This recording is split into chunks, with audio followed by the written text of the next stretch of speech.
Welcome to the Tech Egg. Don't get scrambled. Enjoy the video. In this video, I will explain how to make healthy sorbet.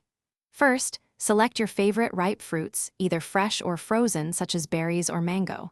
For natural sweetness, consider adding 1 to 2 tablespoons of honey, maple syrup, or a few pitted dates. Next, incorporate about 1/4 cup of a liquid base like water, coconut water, or a light fruit juice to help with blending. Now, transfer all your chosen ingredients into a powerful blender or food processor.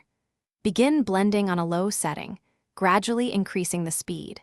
You'll want to continue blending until the mixture achieves a perfectly smooth and uniform consistency, free of any large chunks.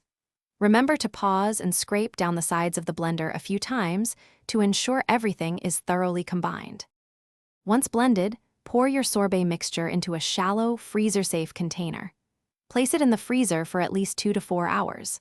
For the best texture, stir the mixture every 30 minutes during the first 2 hours to break up ice crystals. If you have an ice cream maker, follow its instructions for a quicker, softer, and even creamier sorbet in about 20 to 30 minutes.